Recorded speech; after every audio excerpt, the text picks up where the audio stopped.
All right, welcome back to episode 81 of The Bench, powered by Wowhead. Growl! I feel like last episode, that was a masterclass. I really appreciate the trivia episode. I thought you did a great job. How are you doing this week, buddy? Good. Thanks, man. I appreciate it. Yeah, the trivia thing was kind of a long time coming.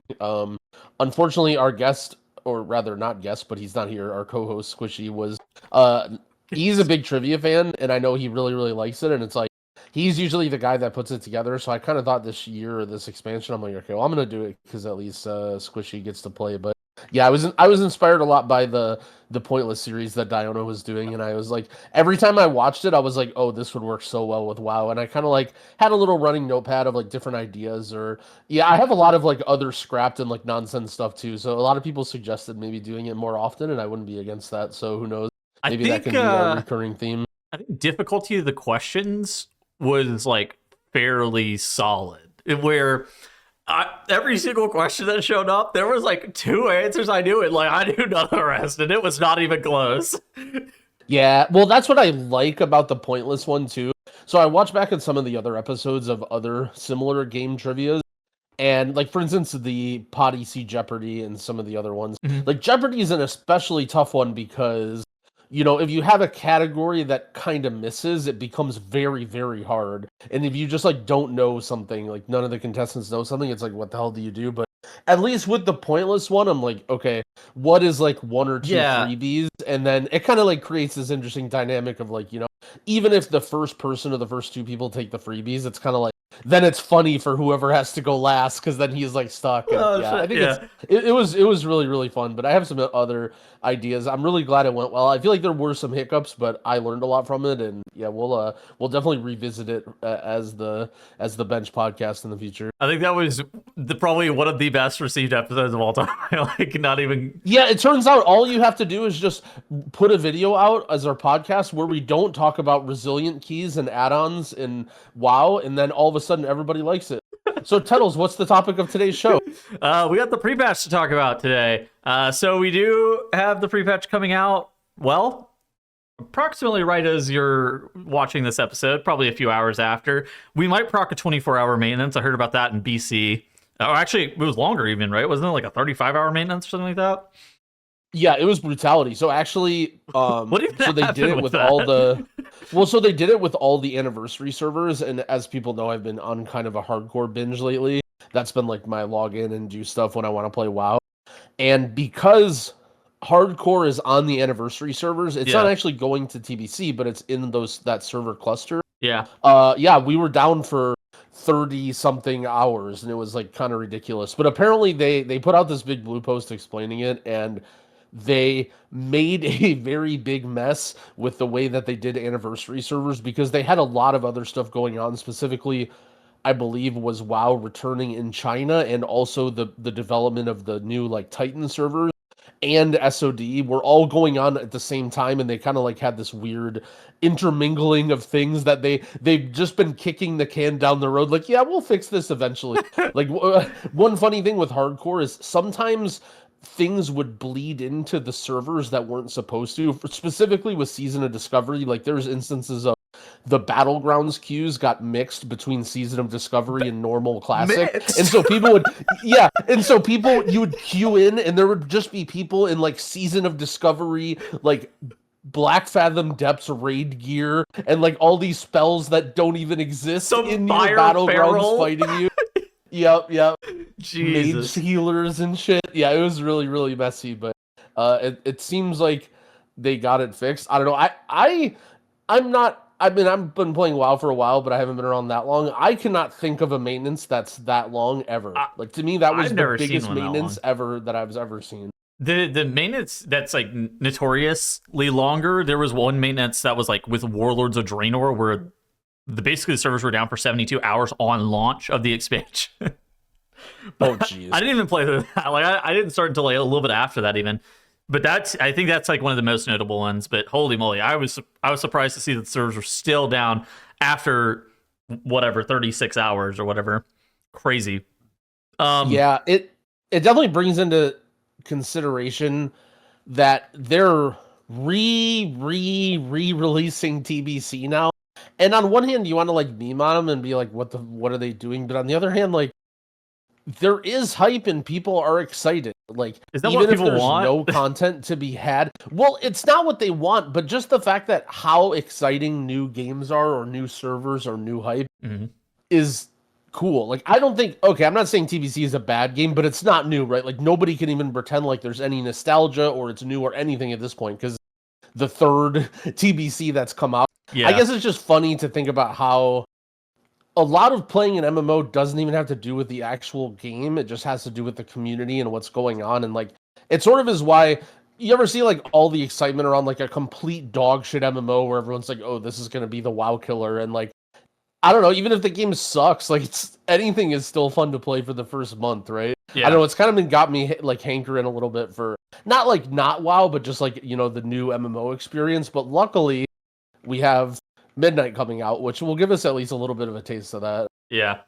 So yeah, we got the Midnight pre-patch. And I didn't scroll through the patch notes until I started doing the show notes for this episode. And let me just say, these patch notes are a little bit sparse on content, with things such as the housing update, which came months ago. And then it's only Devour, Demon Hunter, and UI updates that are happening with the pre-patch. So those are like the only things that are happening. Obviously, there is a stat squish, and yeah, and there's class updates, but that's pretty much it. It was crazy. I was a little bit surprised to see that those were the only things that were really happening with the pre-patch itself. Although I think that these were things that I knew. I just never contextualized that. Oh yeah, all we're getting with the pre-patch is Devour, Demon Hunter, and housing that happened a few months ago in the UI updates, huh? Yeah, it's a case of if you've been playing WoW for a long time, you're kind of used to this, where it's like, oh, it's pre-patch, everyone's excited, but like you kind of know better that it's not really anything. Yes. It's kind of like the early access, right? The early access comes out and everyone's like, I'm taking off of work and oh, our whole guild's logged in, but really there's like literally nothing to do or any rush to do anything. So there have been some pre-patches that have had like unique content that's been kind of cool. I remember there was like the Legion one. They had Invasions, I think is what they were called at that time. And that was like pretty fun world content to do. But like, what was it used for? It was used for like leveling characters. It was like that kind of thing. Where I guess Lemix kind of was that for months at this point, yeah? Yeah, it almost is kind of like we've borrowed a little bit from the fun of this. Because like normally I think two things that we would have right now would be, number one, right, like that sort of event, the sort of like catch-up event where you kind of just like run around and do whatever you want and get your character ready for the next expansion if you didn't play. Yeah. And then also like housing, right? Like this kind of feels like when should housing have come out? Yes, like it's kind of an interesting question. I don't think it matters. Like I've personally had fun tinkering with my housing, but it did kind of feel, I mean, maybe that was a decision where they saw this like dead time and they kind of like spaced everything out a little bit, where they had Lemix and then they had housing and now they have pre-patch, but each individual event does seem a little bit not substantial enough to be like super excited to get everybody to log in. But it's kind of whatever. Like ultimately there's the expansion date and that's where the stuff that everyone cares about comes out. Yeah.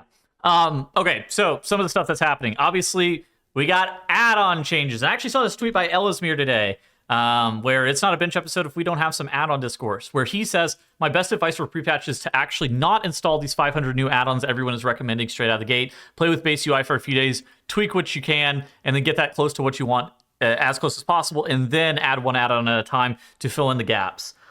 You know what's funny? I actually strongly disagree with this take. I'm pretty sure. Oh, okay. I have played a lot of beta over the last couple of weeks now. I was taking a little bit of a break. I was into TFT for a hot minute. Over the last like 2 weeks, I have played a ton of beta, and I've been treating add-ons on beta like I'm at a buffet, where I download a new one every single time I log in. I'm like, oh, that add-on looks neat. Let me try that. Oh, that add-on looks neat. Let me try that. And that I actually feel like is the best way of approaching add-ons in Midnight, where you just, especially at the time where you're supposed to be rebuilding your UI, try a bunch of different stuff and find what you like, find what you don't like, and then land on something, at least for launch, that feels more serviceable. I feel like try to optimize the base UI, I mean, I get it, but you're going to need add-ons regardless on launch. Add-ons are still a competitive advantage. Add-ons are Still going to be very impactful. You still need a cooldown manager add-on that edits the CDM because it doesn't have, or because you'd be missing functionality without it. You need a nameplate add-on because again, you're going to be missing functionality without it. You need a unit frame add-on because the Blizzard-based unit frames don't have all the functionality, and the default player frame is ugly. You need timeline boss mods, TTS add-ons. Like, you're going to need add-on. Like, I don't think this, like, I'm not going to adopt the add-on take it's not really a thing. I feel like you still have 98% of the functionality that you had more within in Midnight with add-ons. So I think that, like, trying to be this arbiter of, like, I'm not downloading shit is kind of fruitless. Yeah, so actually the top comment to this tweet is very, very funny. It is, I'm confused. I thought there wasn't going to be add-ons, which kind of goes to show that I do think the discourse around add-ons and the whole situation is, like, at this point with how many things have happened and how many changes happened are so confusing. So I think it might be good to go over, like, exactly what is happening or the major changes and what people want to consider. So the first thing I want to say, so basically what they did is Blizzard kind of restructured everything about the way that the game can communicate with add-ons because it wants to hide certain things, or because they want to hide certain things to not allow you to, like, do computation. And what that led to is this huge mess where basically it broke every single add-on in the game. Like, every single add-on in the game is, like, a super big mess right now. And the biggest collateral damage to that is weak auras. Weak auras is an add-on that, although it does a ton of different things, one of, like, the most powerful features of it is that computational aspect of, okay, it takes all this information and it uses it. Now, there's tons of other features of weak auras that, you know, technically could still be in place, but because it both impacted the biggest part about weak auras and it created a huge mess, the weak auras team basically has said, okay, we just can't do this. Like, we don't want to continue our project, right? Which, I mean, we all love weak auras. They do it out of the love of the game, and, you know, they are welcome to do whatever they want. The biggest issue here, though, is weak auras would be. Like, frankly, they don't. Weak auras doesn't really have an identity. With all the changes. There is some. So the biggest thing about weak auras that I would say most people use more than the computation, right? So when we talk about the race to world first, or, like, you know, weird UI stuff or top keys, okay, there's some computation going on there. The nicest thing that weak auras did that we'll no longer have is, think of it like a plug-and-play interface for very, very, very small add-ons, right? So, for example, let's say you want a thing that tracks if you've gotten all your weekly profession stuff, and another thing to, you know, slightly modify your chat, and another thing to, like, you know, have this little thing by your clock. And Relo's timer. Right. Oh, I want to make the timer, or, like, one thing I like is I like to have my health bar right above my character so that I can see my health even if I have to dodge swirlies.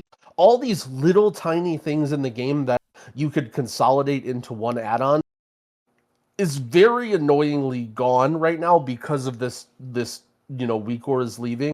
I anticipate, because all of these functionalities can still be in the game, eventually some weak auras like add-on is going to exist, and it, you know, everyone will return to normal.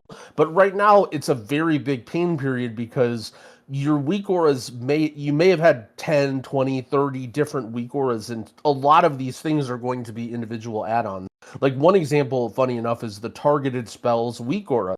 That was a thing where you could just copy paste one line of code, no downloading, and then now you're notified when you're targeted by a spell. Yeah. Now that's an entire add-on, right? Like, you have to go to CurseForge or WoW or wherever you get your add-ons and download that, and then that's its own thing. And it's going to be a mess, right? Because you're going to have everyone's saying you're going to have twice as many add-ons as you did before, and that's because well, it's true, right? Because I have like 3 or 4 times in yeah, exactly, right? Yeah, exactly. For once, the more you get familiar and comfortable with weak auras, the more and more you pile into it, right? Because it's so nice to have this module, like, you know, use the weak auras interface to manage the stuff that you're doing with your UI. And that's going to be gone, and there's no, as far as I know, announced, like, oh, we're forking the project, or, oh, this is the new strong auras, or anything. Like, there's been basically nothing, at least that I've seen in, like, the public facing, like, news, that there's going to be a weak auras similar for launch, which is very, very, very annoying. Like by far, that's going to be the biggest pain period that I Yeah. think most average WoW players are going to experience. I think there's so many new and I would say upstart add-ons and add-on projects that have been started over the course of the last like 6 months, and that's why Ellesmere was like, yeah, try to do what you can with base UI, and I'm kind of opposed to that because there's just so many different new and unique add-ons that like I think trying a bunch of different stuff is going to be probably in your best interest. Where I've gotten my UI to look pretty much how I want it to. Like I think it looks pretty much the exact same as it does on retail. But that took me a while, and it took me actually downloading a bunch of different add-ons and trying a bunch of different stuff. Also, I don't know how much you've been playing on beta, dude. I just occasionally will get these add-ons that just throw me an indescribable amount of Lua errors too. So some of them are just completely unusable. And so you might run into something that you do like or you think looks nice, and it's just like, all right, wait, this is unusable. I cannot be using this. So that's, I think, the bigged merit to what Ellesmere has to say. So I would kind of break down add-on use and like UI stuff in 3 different parts. Yeah. So essentially you have your HUD with all of your spells and stuff that you see in the middle of your screen, right, by your character. And that could be a lot of things, but basically that was weak auras, right? That's going to be the hardest one to rebuild and figure out. Yeah. Then you have your party frames, right? Party frames or raid frames or how you see your group. And then you have your nameplates, right? How you see the enemies or the other people, right? So I would say that Ellesmere is right, partially because nameplates and your group frames are very heavily in work right now. Like there are changes being rolled out for different nameplates and different party frames every single day. And I anticipate that if you like an add-on, it will very likely be working by the time the game comes out. So for example, if you use Plater's in development and they are working on it, and very likely you will be able to continue using Plater for nameplates when the game comes out. However, it may not be worth the pain to keep updating your Plater and messing with it in this meantime because it's not complete. And I don't know specifically with Plater, but that's basically... So Cell, for example, so the second comment on this thread is somebody saying, oh no, I'm going to miss my Cell. So the Cell guy in their Discord basically said they're making so many changes with the way add-ons work every day that he hasn't even started trying to figure it out yet, but he's going to try and get it situated, right? So I think with nameplates and party frames, I would probably recommend, and keep in mind, this is pre-patch, right? Nobody cares about pre-patch. There's no competitive stuff yet. There is nothing in pre-patch, yeah. I would recommend sticking with base nameplates and base party frames for now and just playing. Not because you should learn to use them, but just because it's not worth the hassle during pre-patch.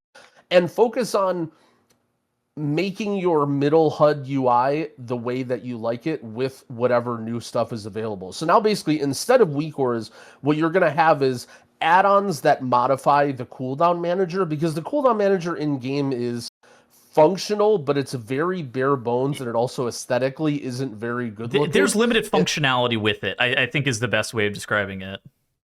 Yeah, so essentially, if you have... So a lot of the add-ons that, if you've been kind of like hearing the discourse but not necessarily involved, things like Arc UI or Nef UI or something, like all these sorts of names that are now appearing, a lot of these is I would classify as they modify the in-game cooldown manager. Yeah. And so that would be where I would start, is look through the add-ons, whether it's a Discord that you use or a streamer that you follow or a friend that you bug, wherever you nestle and find your information about add-ons that you replicate, go there and see sort of what they've come out with in terms of how you modify the cooldown manager to make it look the way that you want. And then I would start working on that, right? Like you definitely don't want to just sit here with no add-ons and do whatever. And look, if you're a guy that just wants to drag 2 bars in the middle of your screen and then that's your skills, that's fine. But for the most part, a lot of people are used to having this HUD UI in the middle with like a certain way they display their health, their resources, their buffs, etc. And you're probably going to need a cooldown manager add-on for that. The problem that I do agree that like stuff is very much in flux with party frames and nameplates. The problem that I have is like, if you actually care to play the game, like you're gonna want an add-on for both of those things, because while Blizzard did improve both base party frames and base nameplates, like being for real, they're still not that good. Like you're still gonna want an add-on for it. But I do think there is merit that, like, you know, we're going into pre-patch. There's not that much competitive that's happening in pre-patch. So if you don't really want to spend a ton of time messing with your UI, it does make sense. But then at that point, I wouldn't even like spend time messing with my UI at all. Like I wouldn't even try to optimize the default UI, because that shit is also fruitless and just like almost a waste of time. Yeah, I think it depends on what you're used to, but a majority of the people that do higher level content are used to not having, like, having a nameplate add-on, having a party frame add-on, and if you're used to those, I would just hold off on those. Yeah. Just because I think things are changing too much. I don't agree with, okay, try and make the base UI work. Unfortunately, I wanted that to, right. Yeah, I think Tettles and I, when we heard the add-on changes, we were trying to put out the fires and explain things that, things would be better. Our hope was that you wouldn't be able to do a lot of sort of crazy customization with add-ons, and you wouldn't have a big advantage by using those over the end game. Unfortunately, here we are, and a lot of people will say, I told you so, and well, you were right, but we're in a situation now where, okay, you do still get a pretty big advantage by using these things, like having these look at my screen right party here. frames and nameplates. So for audio-only listeners, I'll just explain what you're looking at. Basically, I've been able to recolor my nameplates, where in theory light blue mobs are supposed to be casters. It doesn't happen all the time. I wish I could like customize by mob ID, because then it would basically be no different. But I have lieutenant or super elite mobs at this dark blue. These are the mobs, the 91 elites, that I want to be targeting and prioritizing every single pull. And I have every single time a mob casts and my kick is available, aka not on CD, their cast bar shows up in green. And when my kick is not available, their cast bar shows up in yellow. And I know that means that it's a caster mob, but I can't kick it. And like it's such an insane advantage. There's also still like, the tick growl thing that people are using on live, where it will show whenever your kick is coming up in the middle of a cast. That's back for some reason too. And it's just like, I don't know. You're gonna need a nameplate add-on. And God, I wish they made the default UI better in that regard. Yeah, I think I don't know. I'm interested. It's been tough because the communication has been a little bit lacking, so we still don't know exactly all of their intentions or what they want. But yeah, they definitely hit piece on this on WoW the other day. I don't know if you read it. Oh no, I didn't. But yeah, they definitely backed down a little bit with regards to like, because like for example, the kick thing, right? So let's say that you didn't want that kick thing to exist on the nameplate, right? In theory, your game can't know if you pressed your kick or not then, right? Because if it knows that you press kick, then it knows the cooldown, it knows when it's going to come up, and then it can do that, right? It can calculate, okay, well, 21 seconds from now, my kick is going to be up, and I'm going to put the marker there in 21 seconds, so there's a cast bar in the screen, right? Yeah. But then that had other impacts of like, well, what if I press incarn? I want my game to know if I'm an incarn, like, I want to be able to see that I'm an incarn. And so it creates this weird thing where there was a ripple effect of like, well, how do you get rid of, if add-ons exist at all, how do you get rid of that where, your game doesn't know that you press kick, but it does know that you pressed incarn? And I think they weren't quite ready for all of the implications of all that. The article here, add-ons continue to provide a massive advantage at midnight despite Blizzard's goals. Were we talking in our group chat? I can't remember if it was in our group chat or if I was having this conversation with somebody else.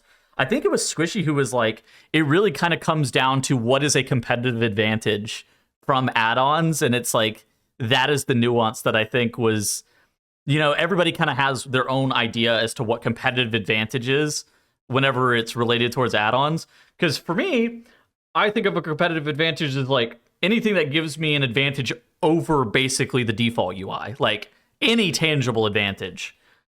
But that, I don't know, it doesn't seem like that was the direction that Blizzard decided they were going for with the competitive advantage quote, right? Yeah, I mean, the big part is just that a lot of the stuff in the in-game UI sucks, for lack of a better word. And so you have this big pool of things that add-ons do, and like, how do you sort between what is okay and what isn't, right? Like, I personally think that being able to play a giant air horn or a shotgun sound when things are happening for you to respond to is bad, because, ultimately you should be looking at the information that you're given and not just reactively pressing the R key when you hear a shotgun. But like, what if the debuff icon is just way too tiny on your screen, like, and you want it to be bigger to see what the debuff is? Like, is that cheating to like make a, like an add-on like big debuffs? And it just kind of was something that, like, I was kind of hoping that Blizzard would draw a line in the sand and just say like, okay, here's what we're going to do, and then on top of that improve their UI, but they just didn't get there. Like, it's kind of silly thinking back to like at the very beginning, this, when Ian or whoever was like, oh yeah, we're way ahead on this, we're going to be able to do this for midnight. I think they really needed to set some boundaries and decide what they want to do and what they can't do with UI stuff, but they kind of didn't really want to do that. I mean, to be fair, there was extreme backlash with all of this stuff, right? Like, people were not happy. Yeah, people were really with mad. the add-on stuff. So I can kind of understand why they caved in a little bit, but yeah, I mean, now we're in this annoying spot where it's just like. Did anything good happen out of this? This feels like almost like, obviously I don't know the inner workings of Blizzard, but I have to imagine this feels like wasted development time. Like, they spent all this development time trying to do these changes to kind of come up with almost nothing, right? Like, yeah, sure, maybe they made the base UI a little bit better, but everybody's gonna be downloading add-ons anyway. It's like, I don't know. Yeah, I agree with you. My hope is that somehow this sets the stage for future work and they can go in that direction. Because ultimately, regardless, yeah, it's copium. Don't get me wrong. I just hope that either way, there was going to, like, if they wanted to make the add-on situation better, there's going to be a massive pain period where like add-ons break and we don't know what things are going on and it's a mess. And who knows, maybe this was the best way, because now this is a huge pain period, but ultimately, like, I think when Midnight rolls out, people will have all the stuff they want. It'll just be a bit of a learning curve to learn it, and then they can go in the right direction. But yeah, that could be extreme copium. I don't know. I feel like we're almost at the exact same point we were, except now Omni CD is gone and computational weak auras are gone, and then everything else is kind of still there, more or less, right? And it's just like, it doesn't feel like that was their stated goal, but maybe I missed something. Like, out of all the interviews that we read from Ian Hazzikostas, I cannot imagine this was their end goal in mind. Yeah, they definitely took an L. They definitely took a big L here, and this is one of those that they can't really, not any. When you're in a big company, whether it's gaming or otherwise, you basically just can't come out and admit that you took an L this big. And so they just have to kind of work behind the scenes here and figure out exactly what they want to do. Yeah. To be fair, again, we're mainly talking about an L because we wanted to see change in a positive direction. If you're somebody who's like, this is like neutral, right? I think right. If you're someone who's listening who you're like, okay, now even Tettles and Growl are dooming and they were the biggest Blizzard stands, it's actually sort of the opposite. Like, we're basically saying that you're going to log into Midnight and things are going to be okay and it's going to be more of the same old, right? Like, we're not saying you're going to log in and it's going to be everything on fire. It might be on fire for the pre-patch, but like, my point was, who cares? Like, what are you even doing in the pre-patch that you can't use base nameplates and party frames? My thought process is like, I mean, this is like almost the exact same. There's no difference. Like, it definitely didn't get worse, but it didn't get better either. And it makes me wonder if this was like I don't know how much development time got put into this, but I suspect it wasn't a small. Like, yeah, I don't know. I'm still holding on to the hope that it's just the start of something and they can improve things. Because I mean, ultimately, they did do a lot of restructuring with the way the game sends information and like, what information can be seen and what can't be. And for sure, maybe there is just something where they have to draw a line in the sand and say like, okay, these are the spells the game can see you cast, and these are the spells that the game can't see, because, they need to figure out how that. Or, I mean, again, maybe if the cooldown manager just doesn't suck ass in a year, and then we don't need this add-on to like modify the entire cooldown manager. But like, I've been messing. This isn't like an endorsement because I haven't done enough research, but I've been messing with ArcUI for my cooldown manager thingy, and bro, the interface it's just like it's so annoying. Like it's not bad, but it's just You talking there's about just ArcUI or you so talking about the many. CDM? I'm talking about the ArcUI. Oh, yeah. There's just so many options. My point is right. Like there's just so many drop downs and variables and sliders and Yeah. numbers, and it's just like it's not easy. Like I just want it to be easy where I can say like okay, this is how I want my spells to work. Like I want the icons to be kind of big with a big border and to behave normally, but it's like there's just so much stuff that you have to do. I want my It's like, debuffs to be grayed out whenever they're not active yet, shown on my screen all the time, and for some reason I can't do that. Whenever I use, timeline bars for buffs, for some reason it has to be this really fucking ugly Blizzard one that's got like a timer and the name of it, and I wish it could just be the bar, and it's just like, but yeah, it's kind of funny because if you think about a buff bar and the way information used to be, it's so much easier as a player to make an add-on or like a weak aura or something that tells you when to do something, right? Like for example, let's say you want to put efflorescence down, right? And it's down for 30 seconds, but as soon as it falls off, then you need to press it again, right? Or life bloom, Sure. and moonfire. There's so many of those things, right? It's so much easier to just put something on your screen when it runs out as opposed to like tracking the F-flow and then remembering to look at it and remembering to replace it. That's like the biggest struggle that I've had is like buff bar. Like I almost want the opposite, right? I want a bar to show up when I don't have the buff. Like I don't care that my life bloom has 7 seconds. But I mean, also that is part of the difficulty of it, right? Like when you have a class that's about juggling all of your hots or dots or whatever, like, if you have a giant thing that blows up in the middle of your screen when you're not doing it right, then it's kind of defeating the purpose of the gameplay loop. Yeah. Have you played Devour at all?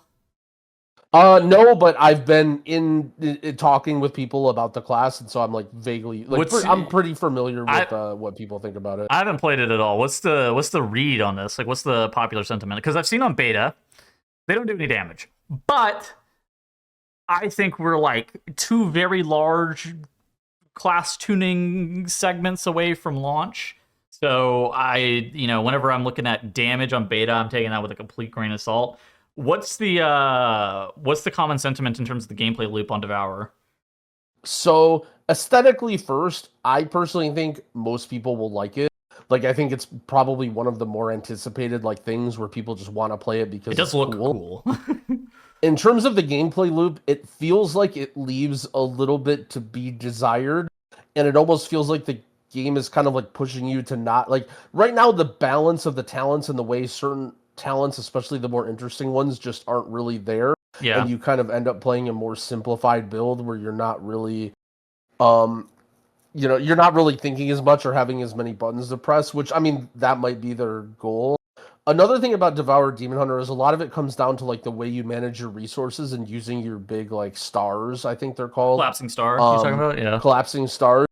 And so what happens when you have a very simplified class that revolves like heavily around one thing is it can be very, very, very punishing, right? Like if you have to cancel cast your star because the mob dies or because there's a swirly or you messed up, like you end up losing astronomical amounts of damage. Okay. So it's kind of weird, right? Because on one hand, it's like, okay, well, if their stated goal is to make the class more reasonable, but then like if it's a very, very punishing class, a lot of people might not like it. The way I sort of think of it is like, so I've been playing Classic, and you have some of these boss fights that are like so piss easy, right? And they die in like, so short amount of time. And I was like looking at a log, and I literally had 9 spell casts on the boss, like 9 total. And so like if one of them misses or I cancel one of them, or that's like over 10% of my damage. Yeah, literally like 30 seconds or something. And so on one hand, it's like, oh, this is classic. This is so simple or whatever. Like, it's so easy. But then on the other hand, like, if one thing happens or like you decide like, oh, I'm going to decurse or, it's just like, it's easy, but very punishing. And I don't know if that's going to be received super well by the community is how I kind of understand Demon Hunter right now, or Devourer rather. I haven't really heard much feedback on it. It's kind of interesting. Nobody's playing it on the beta. Like, you run into them occasionally. I feel like the class I see the most on beta is Hunter. Obviously, Hunter is good, but like, I'm surprised that I don't see more people just trying Demon Hunter. Yeah, I think Yeah, I don't know. I think tuning becomes a very big thing that people care about. Like I bet everybody who played on the beta, or not everybody, but a huge percentage of them made a demon hunter and messed around with the dummies and tried it. But if your guy is like, if you just show up to a 5-man dungeon and you're doing the lowest damage, you hate your class no matter what. Yeah. Like you're just masochistic if you enjoy going into a team game and then just doing beans damage. And so unfortunately, that's a tuning thing. Like I think. I'm very interested to see if they make Devourer Demon Hunter OP, but like keep the current gameplay loop, how it will be received.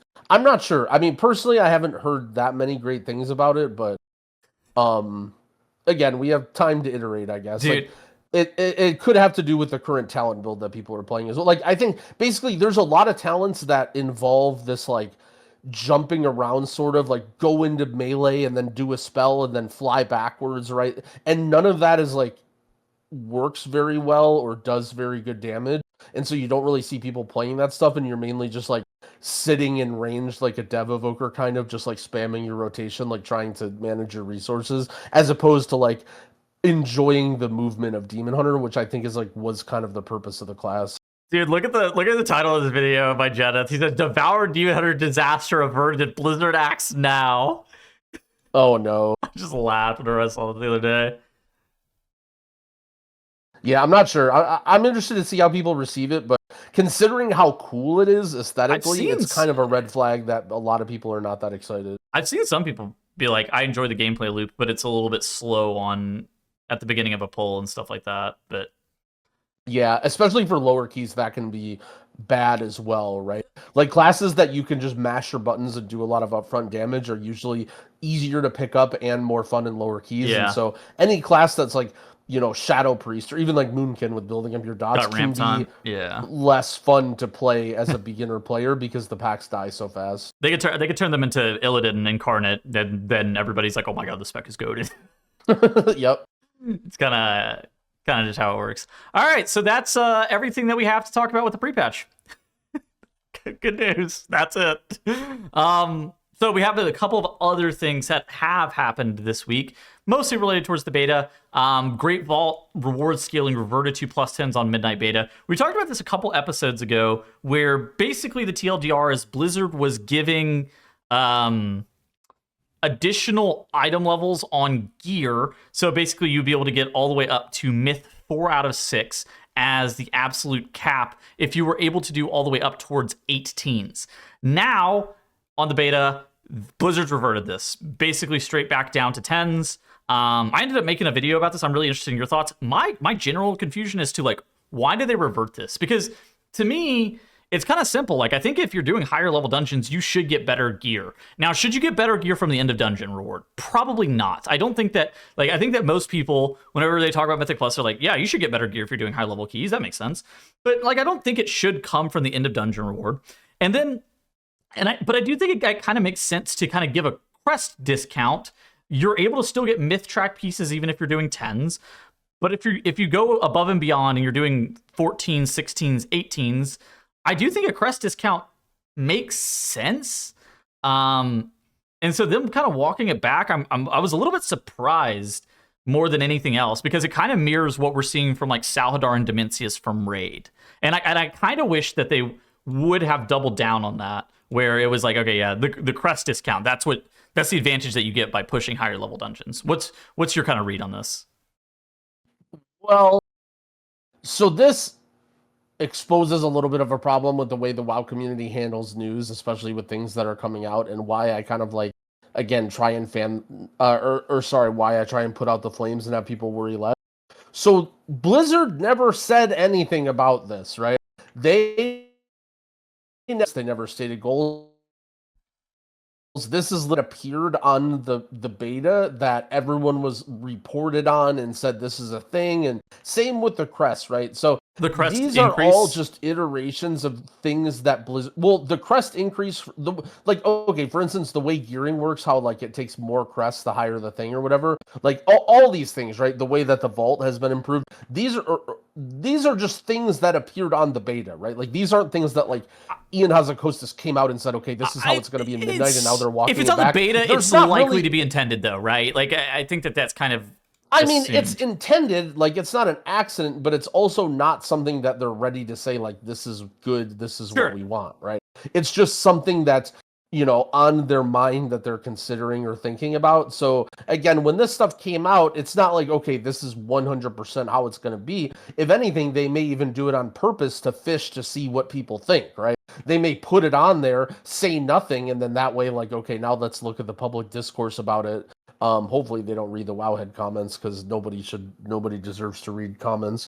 But in general though, I think that it would have been cool. I think the best iteration on the system is almost make it endless, like make the goal for the highest level vault be literally impossible.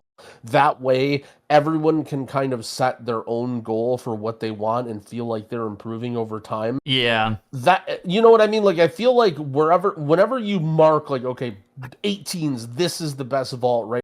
It creates this anchor effect in people's minds where they see it, okay, this is what I have to do as an 18. And so when you're, somebody that's in a serious guild or you do a lot of M plus or you care a lot, it sort of like creates this pivotal, you failed if you didn't get here, you succeeded if you got here, or like this is the amount of work I have to put in. But if you just sort of say like, okay, every X amount of key levels, it goes up this, or you get X amount of crests or however they decide to do it, right? Each person can kind of feel like, oh, well, there's no end to this. So what do I want, right? So that's kind of what I didn't like about the system. Yeah, I do kind of feel like personally the vault felt really weird this expansion because of how much more powerful raid loot was. They're kind of like in this weird spot where Mythic Plus has been evolving more into like a standalone game mode in the way people want to play WoW and they don't want to be in Mythic raiding guilds. Not everybody, right? But just some percentage of the players. I think that's a reasonable take, yeah. Yeah, and so then these people are feeling under rewarded, right? Where like their vault is back to now feeling. Well, they want it to be worse and, equal, right? Like they want to be equal with raiders. I think is like the. Well, yeah, Yeah. Yeah, I mean, I guess that's true. I guess if you nerf the raid vault back and then made it so the raid vault always dropped 1 of 6, but then that would be a little weird with the way raid gear works, right? Like it's hard. My only thinking was like it's hard to make it equal, right? Because like. There are different items. Some items are better for other people. Also, the raid gear like scales the item level. I don't know. Either way, long ramble. But I kind of like the system. I just thought it should have been iterated on a little bit more, and it's still possible that they do it. I don't think it's like a big loss in the fact that they're getting rid of it, though. Like ultimately, the big thing is that you have the ability to get myth track gear if you don't raid, and that you can gear up and have BIS gear without raiding. And I think they're mostly there. They still are insistent on having the like super rare cantrip items from the raid that you feel inclined to get, but they got rid of very rares, the moniker. They didn't get rid of like cantrip items. Right. Yeah, I was more just saying like, the annoying trinket from raid that you're gonna have to kill Mythic Mugsy or whatever to get. I will say, like, I this is completely neutral. This is kind of similar to the UI changes where these were, at least in my mind, I thought these were changes that were probably going a little bit in the right direction. We also haven't heard anything about like the Deathless achievement that awarded an additional myth track piece of gear. I will say one thing about the Deathless. I actually liked the Deathless achievement. I thought it was fun to do. One thing that did feel a little bit weird about it though was that you got just +1 piece of myth track loot for doing it, and that's kind of why I kind of preferred this weird thing that was going on with the. Well, I say weird. The change that was at least implemented onto the beta with the vault. I actually liked it because it didn't just give you +1 piece of gear, but instead it rewarded you additionally for pushing dungeons. And it's like that to me felt nice. And then with Blizzard doing this shit where they're basically changing the upgrade system, allegedly, right? Like what currently on the beta, the upgrade system is different to where now instead of it being 15 per upgrade, it's 10, 20, 30, 40, 50 whenever you're going a step up. I thought it made sense then to change the vault from Mythic Plus, especially if you're pushing higher level dungeons, to award, Myth 2, Myth 3, Myth 4 out of 6 gear. And it just kind of also worked well with Raid. It synergized pretty well, where Raid's got the staggered crest savings with things like Dimensius and Salhadar giving you 4 out of 6. And I thought it just like kind of worked elegantly. And so then them walking it back, again, It's the exact same system that we had in War Within. It's not a bad thing that they decided that to at least change it again on the beta, but it did feel a little bit weird more than anything else, because I thought it was initially a good idea that they were doing. Yeah, they're messing with the crest system a lot, and I think that's because if you go They back, should. I'm down for them to change gearing. Please change gearing more. Change gearing more, in my opinion, not less. They rolled out with a bunch of changes that you may consider like quality of life or whatever, like the things that M plus players wanted, being able to grind to full bis, like being able to get crests faster, no Valor stones. affixes. Like they rolled out a lot of changes over the course of the last like year and a half. And when I talked about it, I was basically like, well, it's going to shorten the season, right? Like everyone talks about, oh, this treadmill, I don't want to keep doing this, right? As if it's a bad thing, but ultimately we're playing a video game and we want to have goals we can shoot for. And so when they make things easier and they make things shorter to grind, you run out of stuff, right? And we found this, like, I've seen so many people commenting, and not just at the high end, but on every end, and I'm sure a lot of people in the comments can vouch for this, that, dude, the game feels so dead right now. Like, no one is playing because everybody got their gear, everybody geared up their guy to where they want and accomplished their goals, and they're done. And so this is the downside of making things easier to get and more obtainable, and not having chores and not having affixes, and remove every bit of friction and bad thing from my game. Is I think that time that you spend will be more fun and will be less frustrating, but it's also much, much shorter, and then you end up done with the game and you're ready to move on. And Blizzard just can't come out with the amount of content to satisfy you, right? Like, you're going to be done with the season long before they're ready to come out with new dungeons and new raids. And so this is, like, is this what people want? Like, do you want to just, like, have everything and then be done? And then, I don't know. Like, I think if you're somebody who is a more, I don't want to say tourist, but if you're somebody who, let's say, plays most of the patches, but you're mostly just only playing for a month or two, and then you bounce, I think this is they're not watching much this better for you. But yeah. Right. Well, yeah, exactly. Well, I think the current iteration of the way gearing works and stuff is much better for those people, right? Yeah. Because, like, you're not going to play the whole season anyway. But for the people that really, really want to sink their teeth into the game and, like, keep playing, it's become a lot worse for them. Like, there's a lot less stuff to grind and do. There was, like, an interesting comment on a podcast that I was listening to about game developers, and someone basically said, ultimately, you kind of have to decide how many hours you want players to sink into your game, because if you make something better for a player who's only going to play 20 hours, you may make it worse for somebody who wants to play 2,000 hours. And so I think they've been kind of sliding the bar towards the casual end and making things a lot better for people who don't want to play as much, which now we're sort of seeing the side effects for us addicts and us terminally online people, right? Is that bad or good, though? I don't know. Like, I'm not saying it's bad. Obviously, for me, who not only wants to play the game all the time, never thought about it like life, that. but also makes a living. I do think, yeah, but it's definitely right, worse for me. Yeah. I mean, WoW, as long as I've played WoW has been pitched and designed in a way that it's like, this is the only video game that you need to play. And basically, since Dragonflight, they have upended that thought, right? Where now they are intentionally designing the game to be more seasonal, and very intentionally doing so. And it's like, it's not a problem. Like, it really does kind of come down to, like, on an average season, how long do you want players to play? Or, like, what player are you trying to optimize the game for? And that's why, like, something like a turbo boost makes sense for some subset of players, right?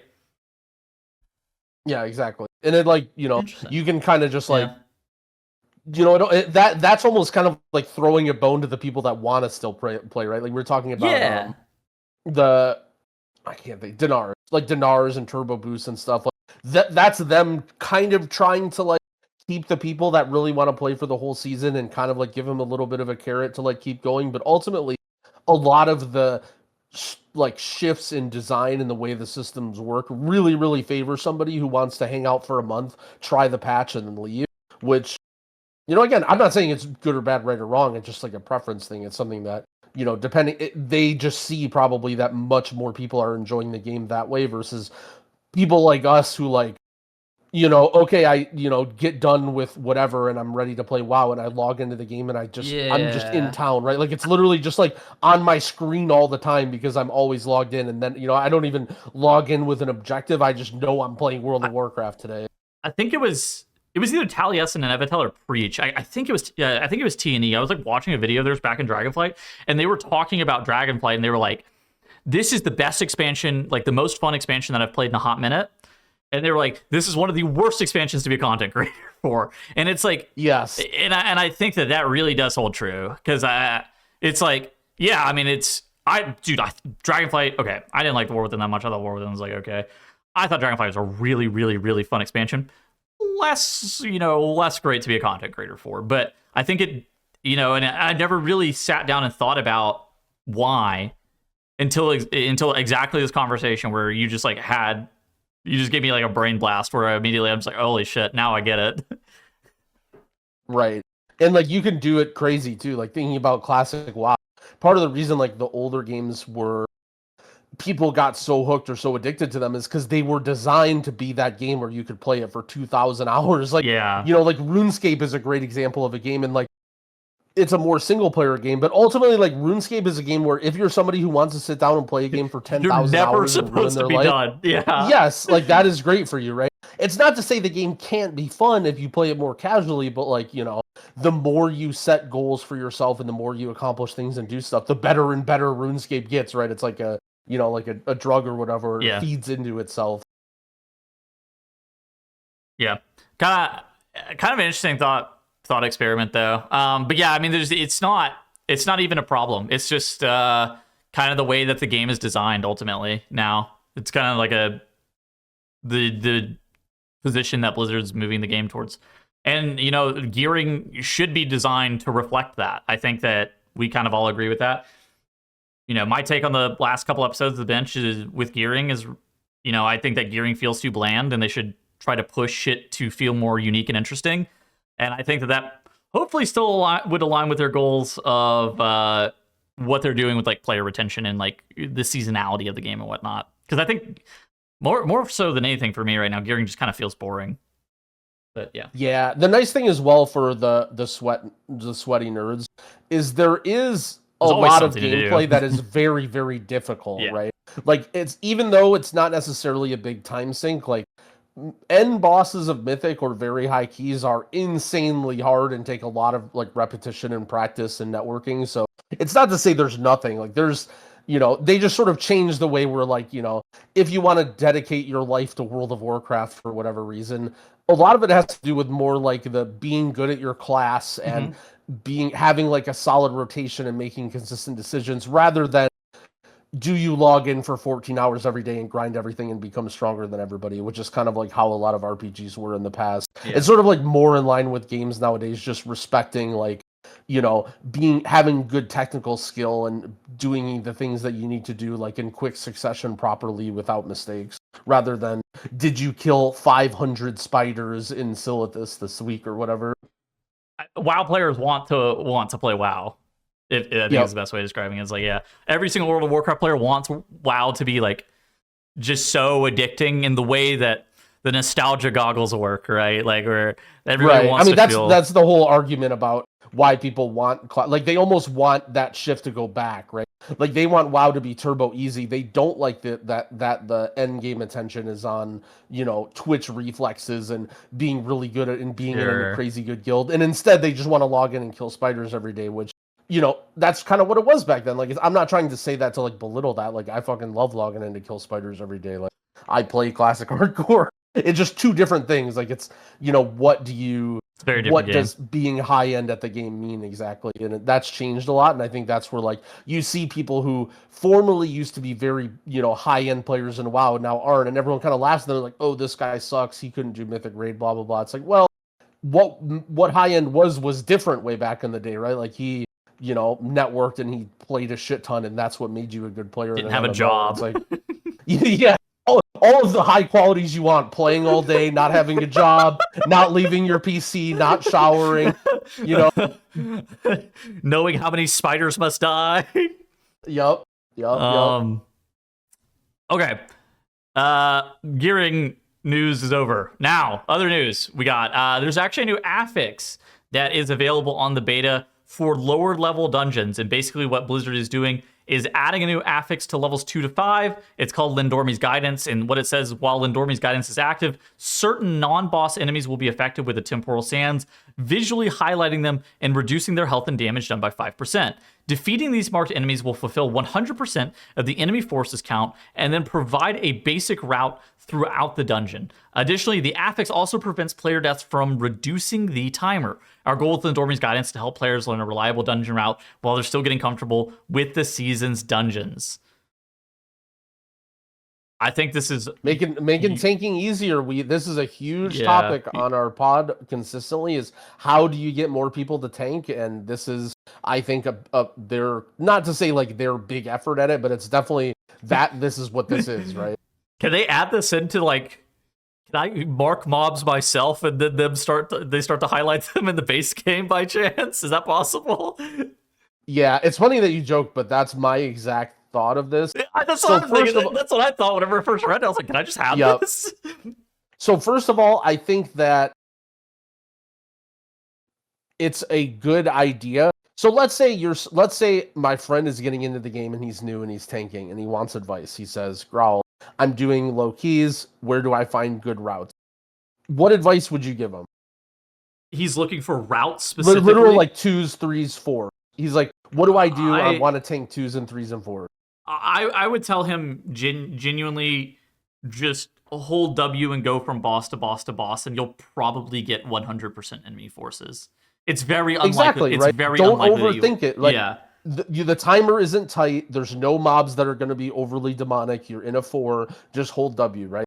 Yep. And I feel like a lot of people don't like that answer or don't feel comfortable about it, mainly because of the social aspect, right? Of like, they're scared that there's going to be some expectation of them. How I think the best thing about this affix is it sort of tells them to do that and gives them permission to do that and makes it feel okay, right? Yeah. This affix is basically, I bet if you go into most dungeons, it probably you just hold W and everything in your way is lit up and you just kill it and you get 100% count, right?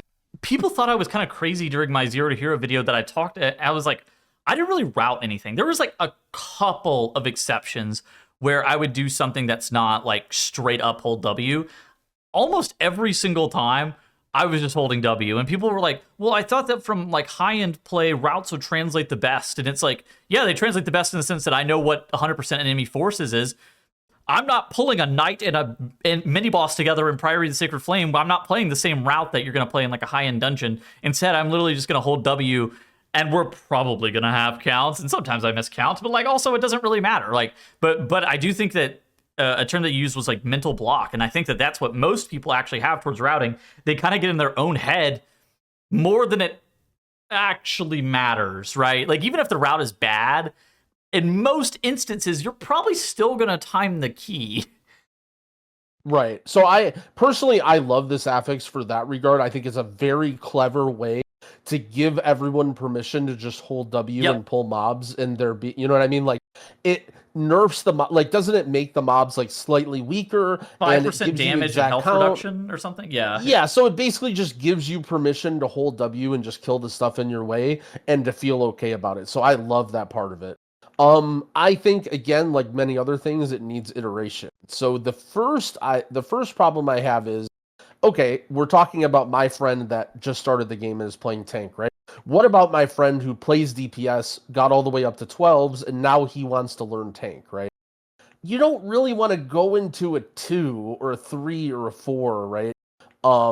So I wouldn't mind seeing this as something that would go much higher than 2s through 5, in the sense that, like, why not just have this available at a 10 or a 12? Like, what is the downside to just having this as a checkbox where you can just turn it on? Maybe it doesn't weaken the mobs, right? Like, that's obviously a balance thing. But why not just make it so if you are the tank at the start of the key, you can just check a box and it just says, highlight the recommended route for everybody on my team. Like, for me, I see no reason to isolate. Like, I'm down for this to be default functionality of the game. Kind of, you know, it would effectively be them taking MDT.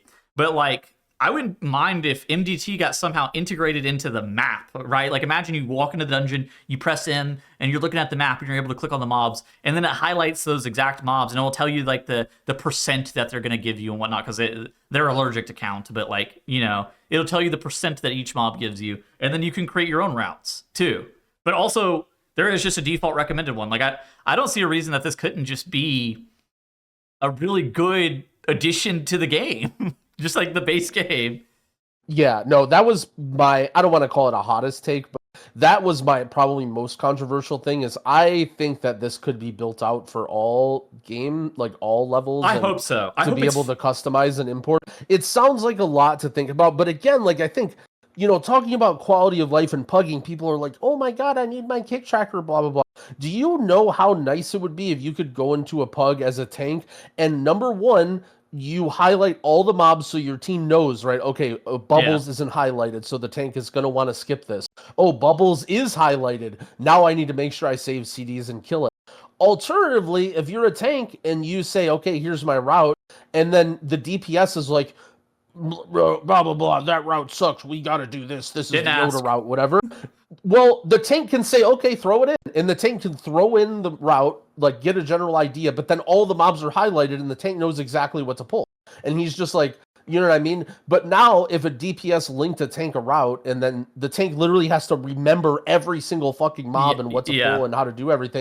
But if the DPS can, like, I could literally play with my tank friend who's brand new and say, okay, here's the route, I link it in, and then all the mobs are highlighted for him, and then he just pulls what is highlighted and doesn't have to think too much about it. That's, I think is an amazing direction for trying to make tanking more accessible and like I'm using the accessible and the quality of life words that I worry that other people use unfairly. We're never interacting with this affix, unfortunately. That is the truth of the nature. But like, it's never going to be a bad thing. Like, these are only ever positives towards people who are trying to integrate themselves into Mythic Plus. And I know that you and I care about that a lot. Like, obviously, first off, you know, we're content creators, so we have vested interest in people getting addicted to World of Warcraft. But also, we just like WoW. And so the things that Blizzard continues to do that make WoW better, we're always super hyped about. Well, so you say all, like, undeniably positive or always positive. So the one downside I have is, so I basically said I think it should be toggleable or whatever. I don't necessarily like that it always does it, right?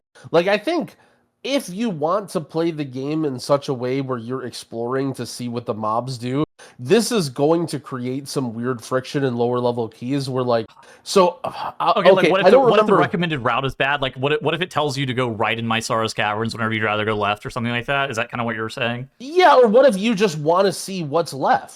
You know, like, what if you're just like, hey, I want to fight this? Like, what's actually really funny, Dratno said this on the pod, he stole my line, but what is going to be, like, are people going to get flamed for doing the recommended route and you're going to be a noob for doing it? Or are you going to get flamed for not doing it? Like, we don't even know. What is the meta going to be that people do, right? Like, is it going to be, if you do the recommended route, you're an idiot and you get flamed, or, or is it like, why is my tank pulling this? This isn't even highlighted. What's wrong with you? Like, I could genuinely see it both ways. And I think having it toggleable just fixes, do you think anybody in a 2 through 5, aside from the tank, actually has any idea what's going on with the affix? What do you mean? Like, I know that they have no idea what's going on, but I think the people that are stupidest and have the least idea what's going on are generally the most toxic. Do you think they're most likely to say shit? That's true, but do you think they're gonna have any idea what's going on with the affix? Is kind of the interesting. What do you mean? What do you mean? What's going on with the affix? Like, the mobs are highlighted and you kill them. People are really stupid. I mean, I'm not sure where you're going with this. No, like I think people at low keys are going to understand that there's highlighted mobs and that's the route. Do you think that they're always going to understand they're highlighted mobs? I guess is the question that I'm asking. Like, I think they should. I bet there's a subset I bet there's a decent amount of players who are playing in levels 2 through 5 that if your tank was pulling the highlighted mobs or wasn't pulling the highlighted mobs, they're literally just holding W and following the tank regardless of like what's going on in the dungeon. Like literal sheep. Like, there's definitely going to be some people like that. Yeah, I mean, I'm kind of like that in high keys as my hunter. Well, of course. I mean, we're all like that. Your God-given right as a DPS to follow your tag. But I don't know. I think that both of those things are more fear mongering than anything else. I guess there is a chance that this isn't just a universally good thing, but I think there's a reason that it's active in a 2 through 5. It's because there's almost no there's very limited consequences, let's say, in a 2 through 5. It's very difficult to deplete a dungeon of this level. I just don't like telling people how they should play. Like, for example, let's say there's a recommended talent build in your character, right?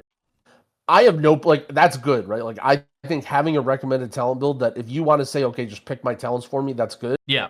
But I think, imagine instead of that, it just automatically put your talents. Like, you just load into the game, you don't even get to see the other options.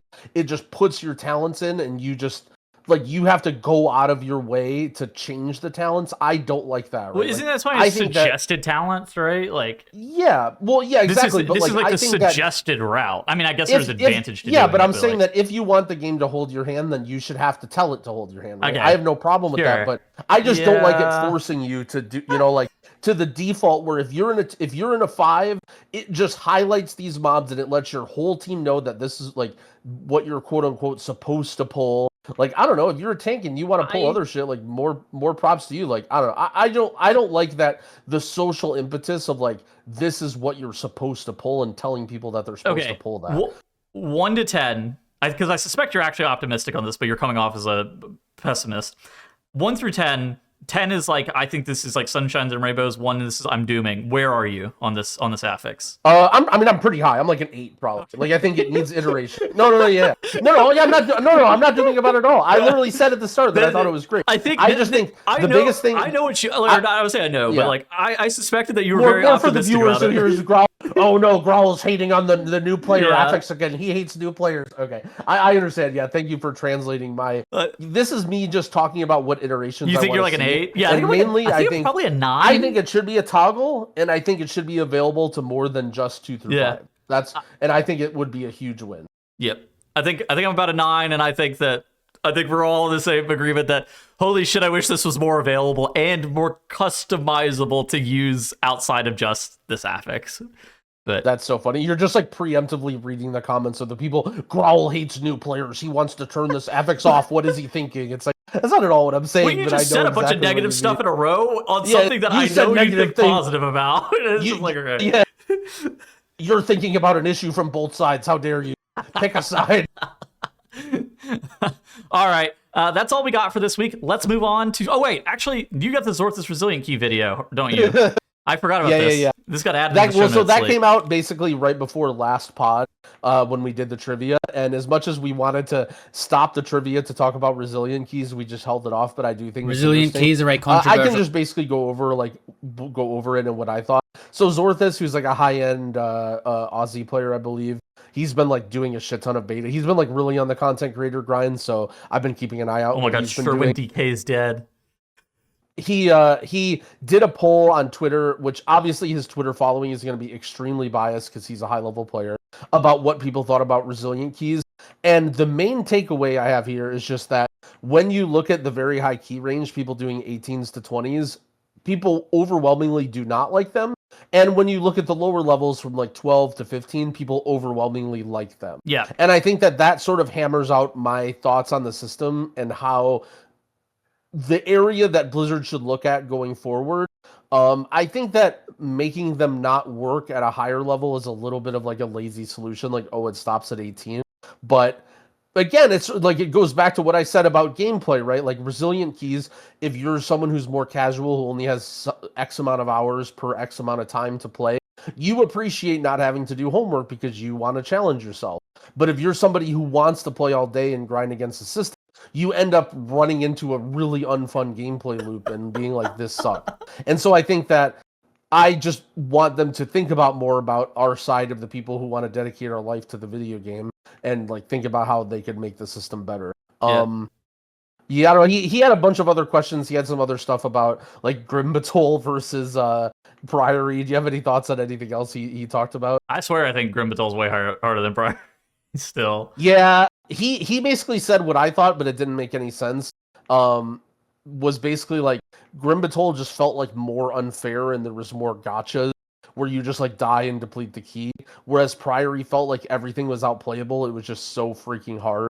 So like in my head, I feel like Priory is harder, but that doesn't really make sense. You know, like I Yeah. mean, Grimmett Soul was fucking hard. I mean, both of those keys are like legacy level hard dungeons. It's more just like which one is, the harder. But yeah, I think that like this kind of solidifies our like what we've been saying about resilient keys for a while, where resilient keys are largely good. I mean this subsection of players that are doing keys 13 through 16, those are most of the people who interact with Mythic Plus. Not like probably the people who are in like the 10 to 12 range, the most of the people, but like, the larger subset of people who are actually interacting with the resilient system are in that 13 to 16 range. And so I actually think that making a system that is better for them is important. But like the thing that we've always been hammering is like, I wish they would continue to iterate on it more, because, we look at our peers who were doing dungeons in the 20 to 22 range. It's not all perfect, and he uses the term wildly unpopular. It is wildly unpopular in the high-end group, and in the high-end community. Infested with drama around leeching. Dude, did you see this? Oh my god, dude, I've seen multiple like boosting posts lately too. I don't know if you've actually seen a bunch of those. There was a thread that blew up on Reddit in the competitive WoW. Basically, somebody who was like, I mean, I'm sure they use like AI or some sort of algorithm, but they like were trying to report on all of the people that got boosted or used resilient. Well, this is the problem, right? Is like, so he basically came out with this list saying that these people are buyers, basically, that they're buying resilient keys. While I don't know about EU, I can only speak for NA. I did see several people on there that I don't think are buyers. There's one person I know for sure that isn't, because I know the people that he was playing with and they're friends. But did he insanely benefit from their resilient keys of a better group, and did they help him get well within title range? Absolutely. There was another guy he was a hunter player, I think, who was like 8 out of 8 mythic, had all 95 plus parses, but kind of looked like he got boosted. I mean, maybe that guy bought keys, but like, it's not like some random. So it's just like weird, right? Like it's a weird gray area, but I don't know. I think your character is on this list probably because either A, you bought keys, or B, you happen to be very good friends with a pre-made or multiple pre-mades. And it's like, what really is, resilient boosting at that point, right? Like, I don't know. Yeah, I mean, it's weird because, again, we keep talking about this like hours played. Now, and funny enough, getting title, if you have access to resilient keys, takes a lot less effort and time if you're a skilled player, right? Like someone like Dratnos I'll use for an example, because I think he joked about it as well. He's a good player, but he just doesn't really sink the time into M+. Yeah. But Dratnos always has those connections where if he wants to log in on the last week of the season and take your title spot and get, he can easily do it, right? He can find somebody to help him. Yeah. Yeah, he can spend 1 week and get title after not playing M+ for the entire season, and he can take your title spot by doing that. 112 and he did this season, people, I believe. 112 people getting insane, but I would say like at least on NA, overwhelming benefits by other people's resilient keys it's a lot of people, man. Like, oh my god. Yeah, I think it's different. It's different. It's the way way that title works now. I mean, this is what resilient does to title. Right. You can sort of skip ahead in the line and be like, oh, I'm only just gonna learn 20s, and you have that safety net of like, I'm gonna spend an hour or two in this key, and then I'll just learn it, and then I just beat it, and then I'm done. Which, I mean, again, if I don't know, like, is that bad? It's not that bad. It can be a little frustrating. The problem is it creates this big discrepancy over the haves and have-nots, right? Like, if you're somebody who can just get a group to help you and boost resilient, like, so this season I probably won't end up getting title. I have a fully geared hunter that's full bis, and it's pretty close to title. I'm not getting title either. It just doesn't, like, I just haven't, like, I basically haven't played since Turbo Boost. Like, I had all-time 19s with some 20s, like, right around Turbo Boost time. I got full bis after Turbo Boost. And I'm not trying to, like, brag, but I have a bunch of people that would immediately help me, like, people in my guild, right? Like, I'm sure anyone could name, 3 different people in my guild who have resilient 20+ who would help me, but, like, it just doesn't It just doesn't really sit right with me that I'm just going to log in on the week before the pre-patch and just get boosted by somebody else's work of the season. And then even though I'm good enough to get title, like I'm literally knocking another person out of title range by doing that. Like that person, like just thinking about last season when I played, I basically exclusively pugged as a mage and how big of a grind that was and all the connections that I made of the people who were out on the streets grinding. Like I'm just knocking somebody else's Jangbi out of title range for what? Like it just doesn't feel good to get boosted by Brazil. I don't know. This is first word problem. I'm not trying to say that Blizzard should delete Brazil. I think Brazil is great for people working up the ladder. And I literally am saying that, okay, it shaves the amount of time that you have to do to learn the keys and it helps you learn the keys faster. And that's a good thing for a lot of people. So again, I'm not saying it's bad and they need to delete it. I'm just sort of like, okay, here's what's happening to the high end now because of it. There with are consequences. In this, like, weird situation. It's not only just this universally good thing. I mean, I don't know. I think that's worth the video. Like, really did a good job of outlining both the positives and then the consequences of it. Right, the negative. It's not even negatives. There's just consequences of like what it is. Right. Yeah. Yeah, it was a cool vid though, and it definitely, I think, was a very analytical way to explain a lot of people's emotions of like, you know, I'm talking about Resilient being bad. Other people say it's good. I mean, that's just why, right? You know, depending on how much time you want to sink into the game. This is actually one of the bigger things for me. The title key differential between top and bottom end of title. I was saying this earlier, like something I actually don't love about Resilient that much is like how close you have to get to like the absolute key cap. This is one of the things that I find to be annoying, where it's like, holy shit, I have to try my ass off on the absolute hardest keys. Yeah.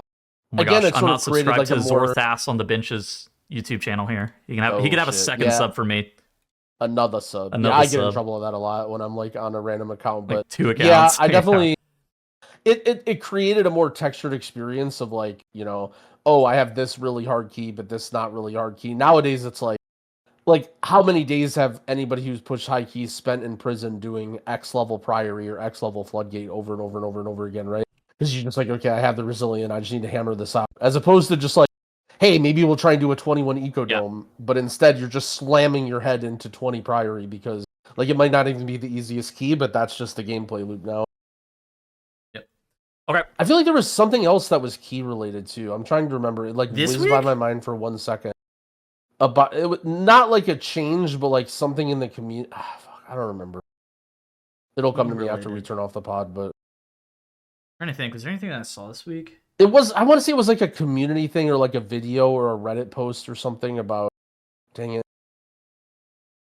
Competitive WoW. Nah. Reddit. They always have bangers. Yeah. I don't know. All right.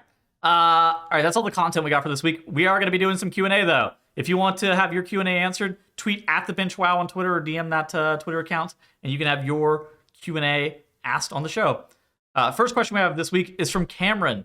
He says, first and foremost, TLDR, is balance bad for the game? Probably not talking about the spec, but maybe. He says, for many expansions of the past, the last full patch / season of the expansion is where we would get some of the most fun and overpowered builds. Prime example being BFA Season 4 with Corruption. Then, like your parents knocking at the door after gaming all-nighter at your friend's house, expansion pre-patch would drop, and we understood it was time to rein things back in. I saw the Faded Seasons as a missed opportunity for that to happen again, but they never did. And seriously, how? The best trinkets, weapons, and cantrip items from each raid are available at top item level is cool and all, but why didn't we get all of the tier sets to mix and match? Hell, let's even go the extra mile and throw some set bonus opportunities on belts, boots, and wrists, so you can go 4-piece, 2-piece, and the best stats on these odd pieces. With all that, my question is, do you think the balance of the game has caused stagnation with emergent playstyles, or are we to blame for being meta slaves and not wanting to experiment if it doesn't pay off? I think it's both. So, I will start by saying I think it's both. Well, so here's the thing. This is a word that I use very, very often, and people get really annoyed by it. But so I use the word textured. And the thing is, when it comes to games, they can decide how textured the game wants to be But ultimately, there's going to be highs and lows, and the difference between those highs and lows affects how much fun you have, right? Like, if there's no, like, you can't just have only peaks. Like, there's this Calvin and Hobbes comic that I always reference to, and it's basically like, why does life have highs and lows? Why can't everything just be a high? But like, things don't work like that, right? Like, if you want things to be balanced, then you're never going to have that feeling of your class just completely owning and you're just him, you know? And it's like a lot of times, especially with RPGs, it wasn't about perfect balance and competitive play. And it's just on one fight, you're just him and you're just doing double everybody's damage. Like there's this silly fight in Throne of Thunder where Rivens, our warlock who's playing Affliction, is just doing triple the damage of every other person in the raid. And like you would look at that nowadays and think it's the most ridiculous thing ever, but that's just like, you know, he's him. Like he creates those situations. And there's other fights where he just fucking sucks, and also maybe warlock is OP right now. So you can't have both, right? And basically what this guy's saying is like, do you want balance, or do you want something that is like crazy over time? Right. Like we sat here and we complained about balance. Wow, balance. And Blizzard has gotten better and better and better at every expansion. There's data to show this. But yeah, okay, well now you're never him. Like now you're never that guy where you log in and your favorite class just owns and everybody wants to play with you. You're getting DMs from people you don't even know who they are, and they're like, oh shit, he's a geared this, I'm gonna play with him, right? Like it exists to a very small capacity, but I personally enjoy the texture in the rides, but not everybody does. But I think they do more than they care to admit. Like they like to complain about the downsides, but they don't think about the also upsides. I don't know. You can go ahead. Sorry, I was filibustering. I think I was looking at a bunch of legendaries, and I think you probably have a bunch of takes on this, especially somebody who plays like a decent amount of vanilla and saw some of the best legendaries with like Thunder Fury and whatnot, the most polarizing ones, where I was looking at legendaries, and I think that like Firalath and Nazuro were really an interesting example of this, right? Where he's talking about balance of the game causing stagnation. And it's like everybody felt like they deserved Nazuro, or they felt like they deserved Firalath, right? And they complained about not being able to get them, or the drop rate wasn't high enough, or if they didn't get them, they felt apathetic and like they weren't really willing to play the game. And I think that's a really good example of like, it's kind of a good example of where players are in 2026, where they feel like they can't play. They didn't, I remember whenever tier sets got re-released in Sepulchre, the first ones, the creation catalyst didn't unlock until week 8, and people were pissed. Like people were so mad that they couldn't get the creation catalyst until week 8. And they were basically just didn't get tier. And now everybody has tier. Is it bad? I'm not really sure that I can say it's either good or bad, but it's definitely less. There's a lot lower highs. You can't get left out in the street for 6 weeks without tier anymore, 8 weeks without tier anymore. But at the same time, you're never going to be that guy who has their entire 4 set on week 2 whenever nobody else has their tier set. And at the same time, you're never going to be that guy who actually has their legendary on, who high rolls and gets their legendary super early on, because there's no legendaries that exist anymore. Blizzard's basically gone away with them because the player feedback was that they felt worse than they felt good whenever you ended up getting them. Right. So like you compare the beginning of Legion to the beginning of Shadowlands, where in Legion you RNG the legendary that you get, right? And so this is sort of the problem, and this is where the argument against what I'm saying about texture is it's the haves and the have-nots, right? Like if you're the guy who gets the legendary, you own, and if you're not the guy, then you suck. And it just doesn't feel good to be not the guy. Like as much as you can say, oh, well, in 4 patches I'll get lucky, and therefore I'm gonna suffer through this patch and be the dog shit mage that doesn't do damage. No, that sucks ass, right? So that's sort of why that they're trending in that direction. But the problem is, again, like, okay, now look at Shadowlands legendaries. I don't care what you say. That system basically sucked. And I hated that such system. A huge nothing burger. It was so okay. I don't want to say it sucked. It was so incredibly mid. Like, oh, look up a guide. What's the legendary I pick? Okay, I make that. Like, oh, now I do my Torghast every week. Like, now I'm getting the. It's just like, ugh. Like, it doesn't inspire that fun. Yeah, in Legion there was 2 versions of me. There was the version that got 2 good legendaries, and I was fist pumping, running around my college apartment with the high of like, oh my god, my character's goated. And there was the downside, right, where I quit the fucking game, right? Exactly, right? There's 2 versions of me. You can't have the fist pumping in your apartment version of me without the version that quits the game because they get bad legendaries. Yeah, I think the important part is that the have-nots still have an important role and still function. So, like, another tangential thing that gets discussed a lot is no one like everyone always is anti like requirements for classes, right? Like people hate the idea of like, oh, I need to bring a bloodlust class, or I don't have a disease dispel, or like this guy has fortitude, right?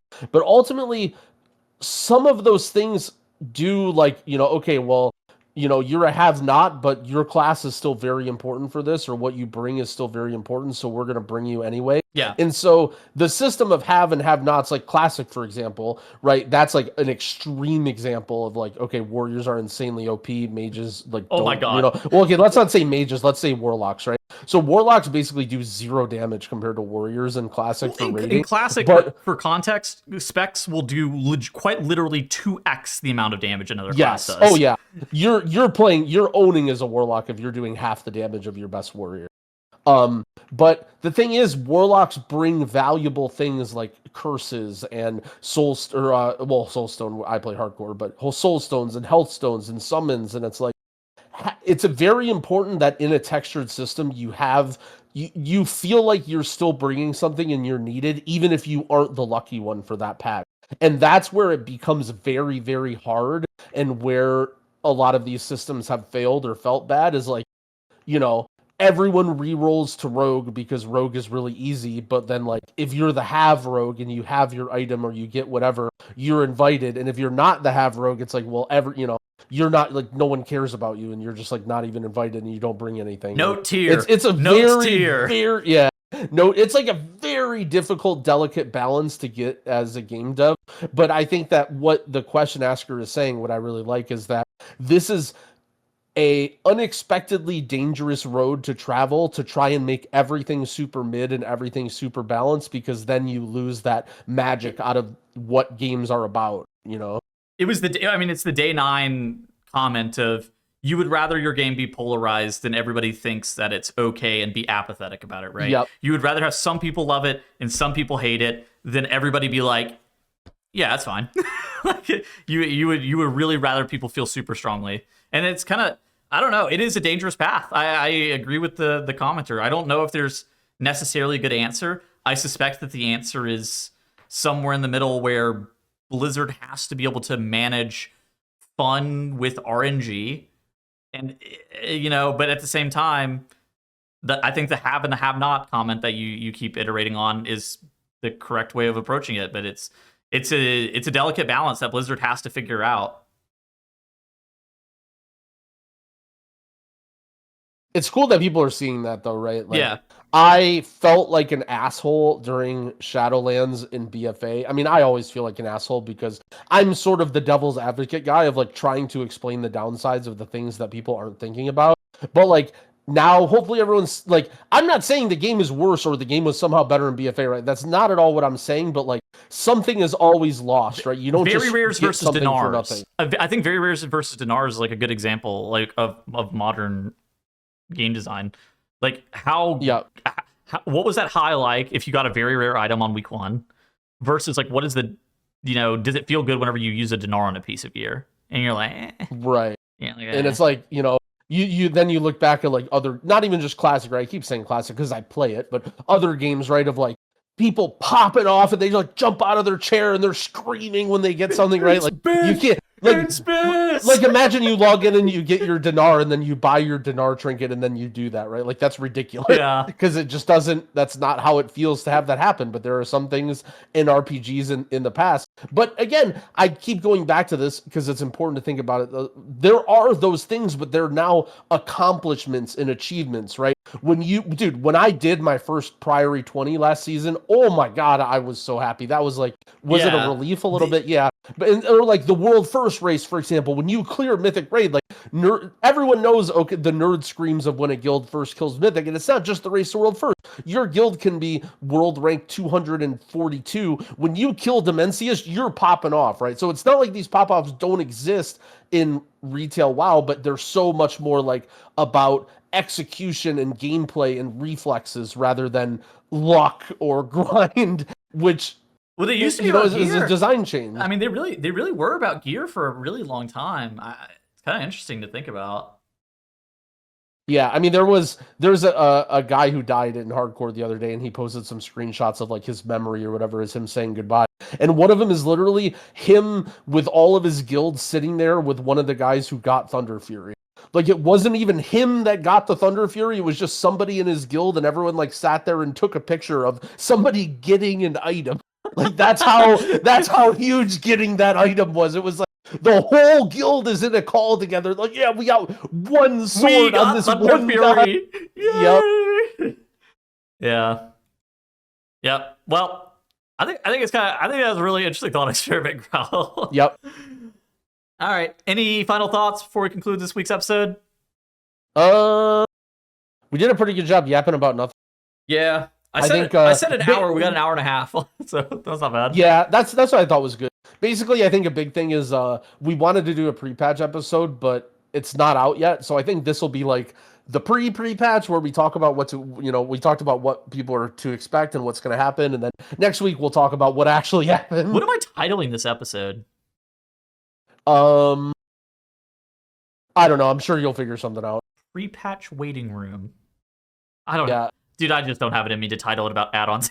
Like, there's just no way. Devour Demon Hunter is out. We're all re-rolling to Devour. And then it's the waffle cat face on top of a Demon Hunter or like Illidan or something. Oh yeah, that's good. That's good. I'll write that down. Growlidin. All right.